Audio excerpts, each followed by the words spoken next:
Wandering Against Whiskey Row towards a performance praxis. And after that is going to be a performance, and that one is by Lucia also, and it is called Paper or Choreography.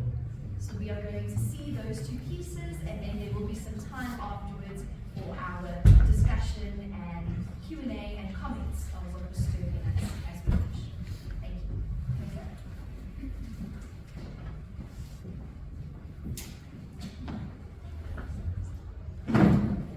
Thank you very much. Good afternoon. How's everyone doing? I hope you're staying warm. My name is Maiza Hixson, and I wish to thank the Performance Studies International Conference organizers for hosting this tremendous opportunity to learn from and with colleagues here in Johannesburg. I am a fourth-year Ph.D. candidate from the University of California in Santa Barbara, and I'm also a curator as well as a performance artist, and I'm delighted to be here today. Have the first slide, please. The question my presentation poses today is, how can the act of wandering critique corporate tourist productions of city space? This query entertains the concept of wandering as an embodied form of creative resistance against what I define as urban choreographies of aesthetic placemaking. These include the strategic practice, planning, and participatory redesign of public place by key urban actors and agencies. My research specifically identifies multiple official governmental choreographies of urban bourbon branding as aesthetic placemaking, and explores how unofficial wandering as an embodied choreography can disrupt ideologies of neoliberal aesthetic placemaking. Focusing on wandering as praxis in the Southern U.S. city of Louisville, Kentucky, where I am from, I deploy wandering as a critical methodology to argue that bourbon tourist placemaking is a neoliberal corrective to failed urban renewal initiatives of the past that continue to haunt the city. Driven by a global $9 billion bourbon industry that generates over $286 million for the state, the bourbon-funded aesthetic redevelopment of downtown Louisville's Whiskey Row underwrites gentrification in low-income and predominantly Black neighborhoods in this racially segregated city. Hailing to middle-class flaneurs, the city's tourism agency even offers visitors a passport to 42 unique distilleries along the Urban Bourbon Trail.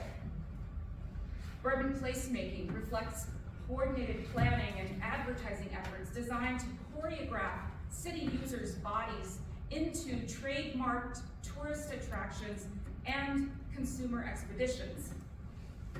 A practice of urban space, such tourist placemaking, constructs global corporate narratives about local cultural identity that may not reflect the lived experiences of individual residents, including myself. Slide, please. Picture a globe with an arrow pointing from Louisville, Kentucky to Johannesburg.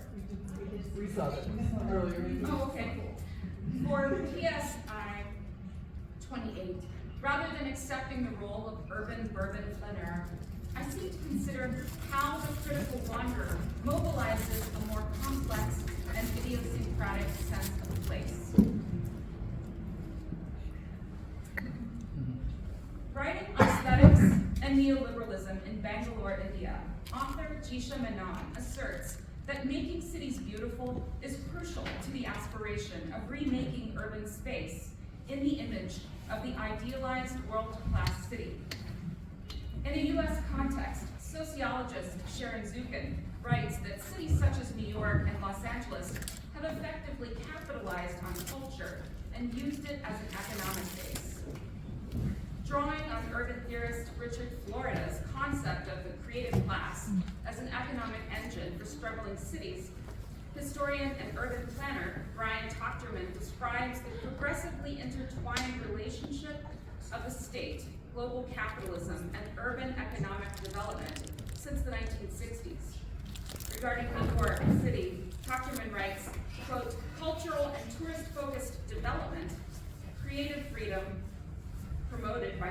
powerful cultural institutions' political tolerance for identity politics and the diversified consumerism of gentrification played a role in the city's neoliberal transformation since the 1970s.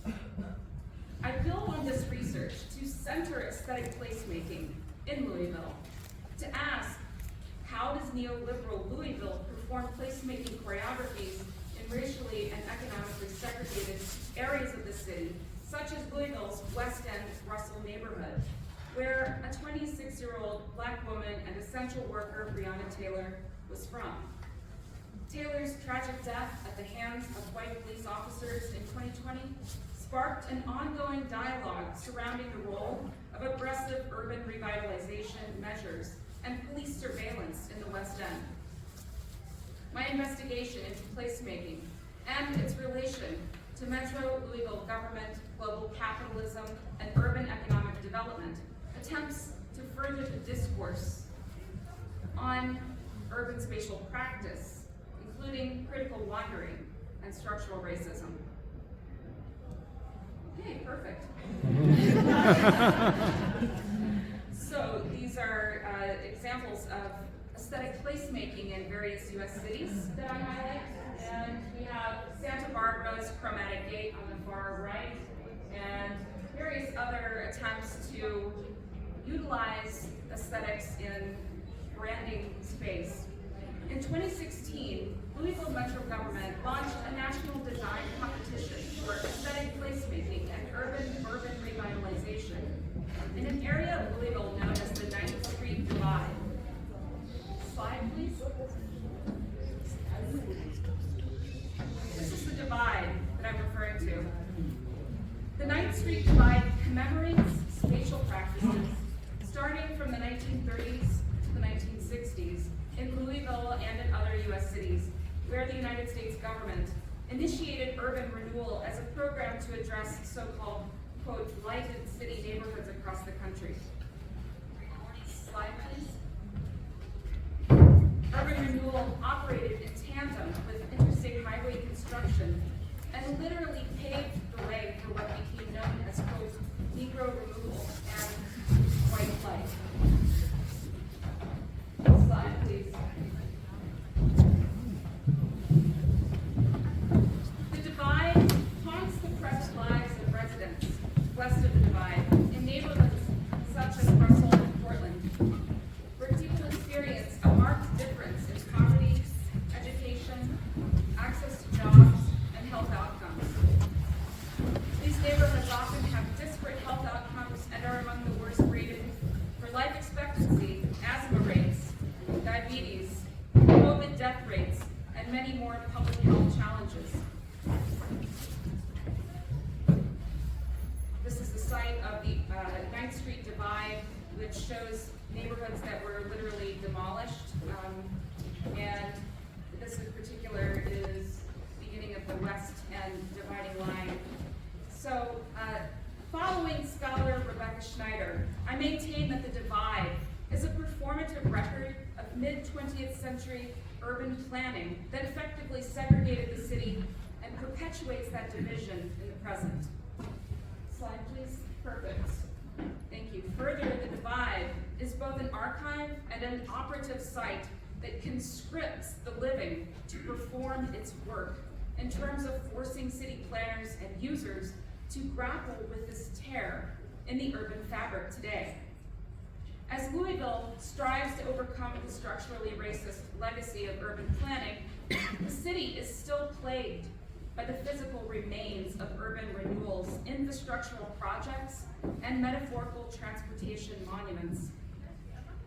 Even though the city no longer legally practices segregation and avidly denounces the harmful effects of urban renewal as it strives for world-class status, the divide remains a psychic, spatial, racial, and economic barrier to Louisville's urban revitalization planning. Based in Louisville, the Brown-Forman Corporation manufactures several well-known brands throughout the world, including Jack Daniels, Old Forester, Woodford Reserve, and many others. Slide, please. There you go. Brown Foreman corresponds to Louisville's Brown family, who own the Brown Foreman Whiskey Distillery and are listed as the 13th wealthiest family on the Forbes list of U.S. wealthiest families, with a combined net worth of $20.4 billion. Slide, please. And an historic relationship exists between legacies of settler colonialism, whiskey production, and slavery in Louisville. Former Louisville Mayor Greg Fisher claimed to have coined the term bourbonism as a tourism and economic development tool.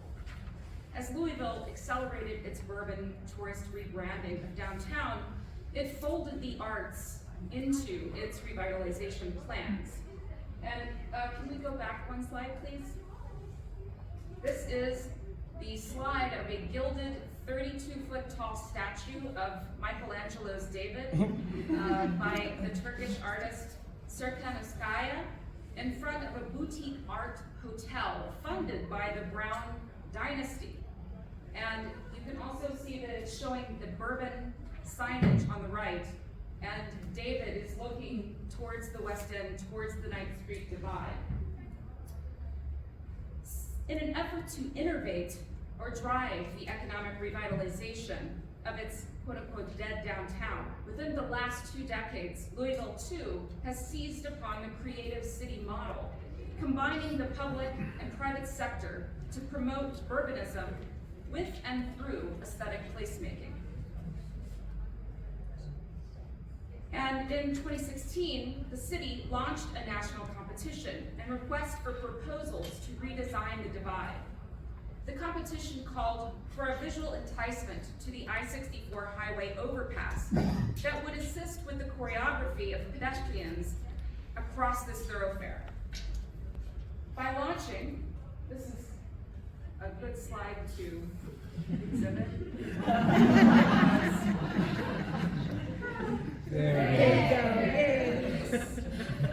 By launching a national competition for a gateway enhancement here at the divide, and you can see that there is the highway that crosses Main Street at 9th Street, and one side is the West End, the far side, and the other side is the East End, and it's a very dangerous thoroughfare, very difficult for people to cross. And the city launched the national competition, a request for proposals to redesign this divide.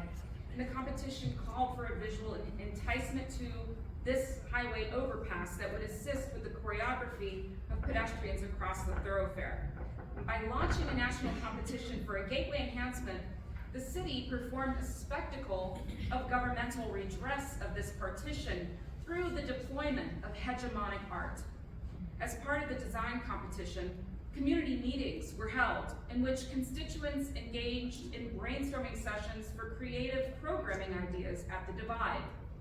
A Philadelphia-based architecture firm, Interface Studio Architects, ultimately won the competition with its design for the Louisville Knot. Slide, please.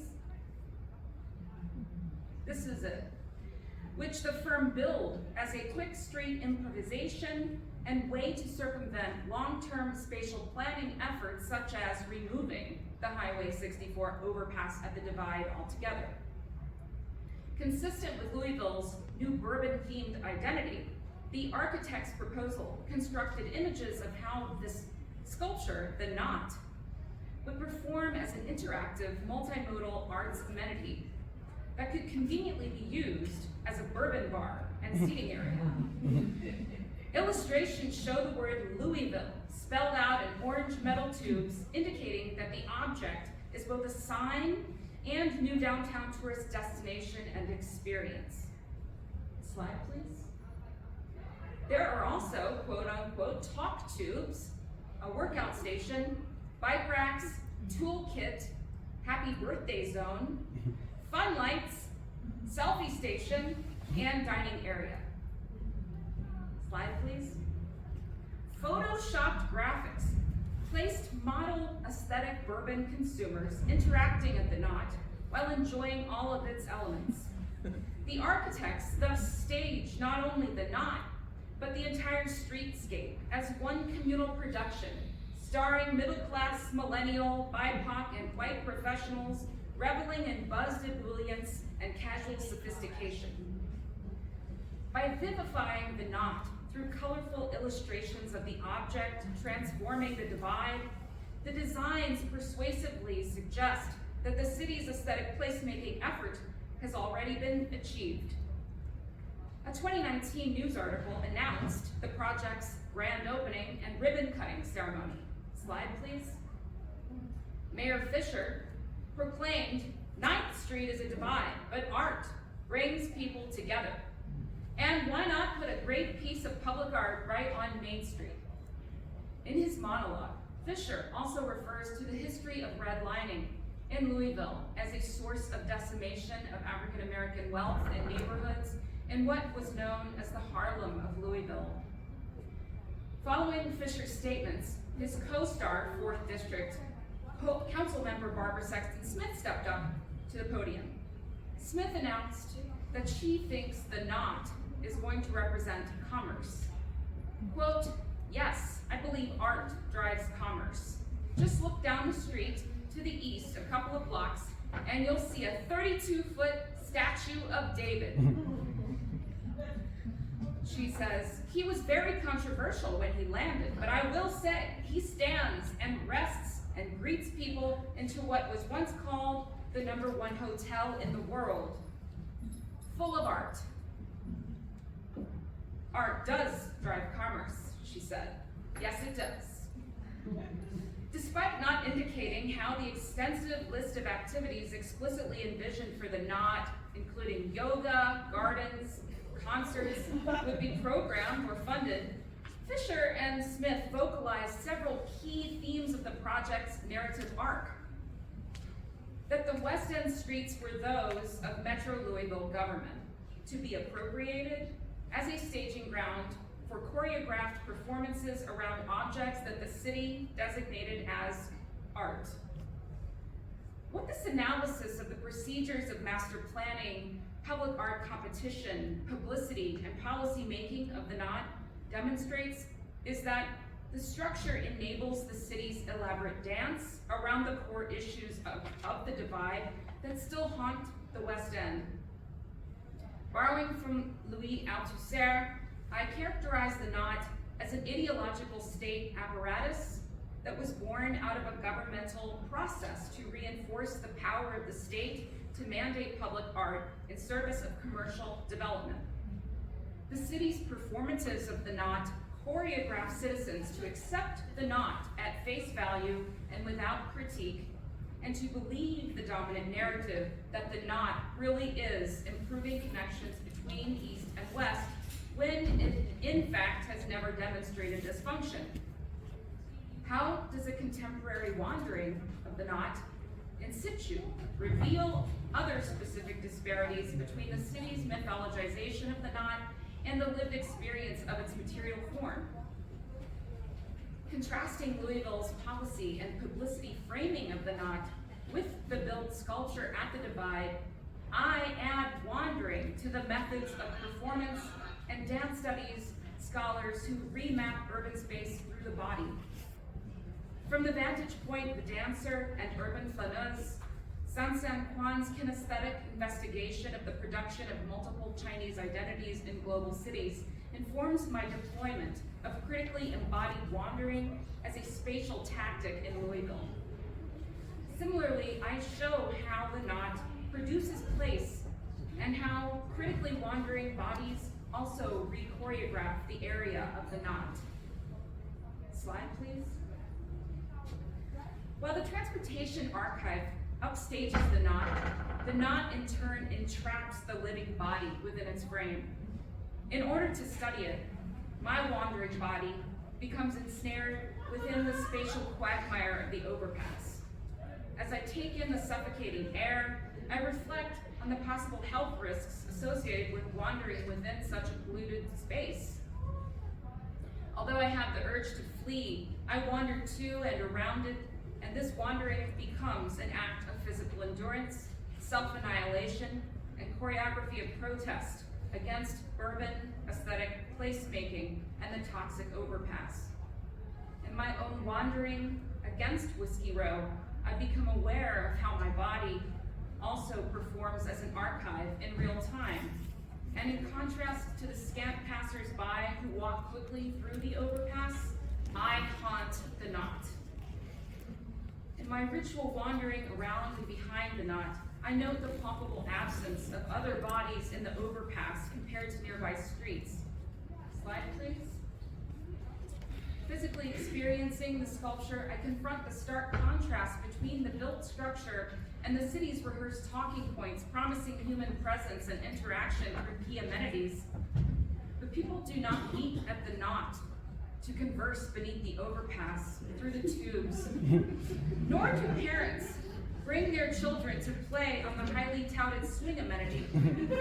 Or if they did, they would discover that the swing is broken and is as dysfunctional as the top tubes. Slide, please.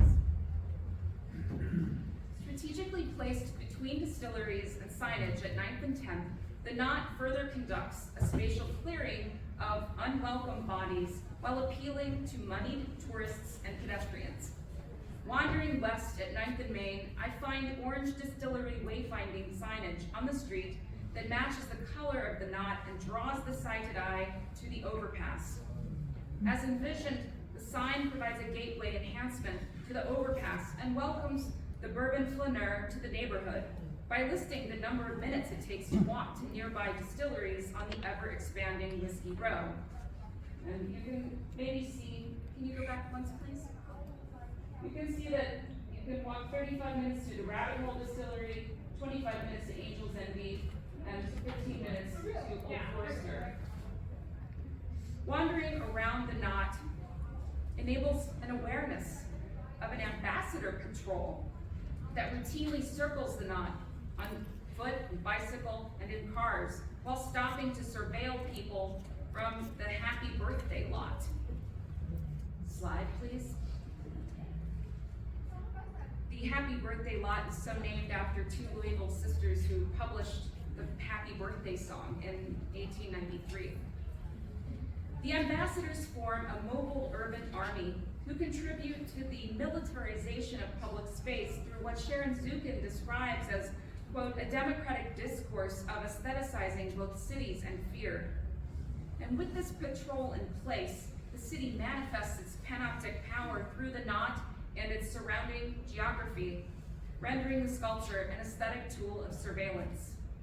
Regardless of whether they wish to engage with the sculpture, bourbon flaneurs, the pedestrians appearing near the knot, are drafted into its performance and become a prop for the knot's placemaking. As in many U.S. cities, visual culture and public art monuments such as the knot operate at the epicenters of civic life and thus connect a network of citizen actors to the street as staging ground for competing aims, including tourist consumption and the urgent need for food and shelter. In Louisville and other cities, government agencies and tourist bureaus instrumentalize creative cultural production to prime urban centers for increased commercial activity. With the knot, the city and its stakeholders scripted, rehearsed, and staged a placemaking spectacle that promised to help eliminate the 9th Street divide. Political actors each delivered their lines to an eager city audience. Their choreographies of neoliberal placemaking may have temporarily shifted the public's attention away from the lingering issues of 9th Street, but the ghosts of segregation remain and continue to serve as active forces shaping the desolation, displacement of the unhoused, pollution, and economic stagnation of the area. Like the 20th century concrete highway overpass that preceded it, the 21st century knot now serves as yet another hard body archive that haunts the city and accentuates the enduring disconnect between East and West Louisville. Thank you.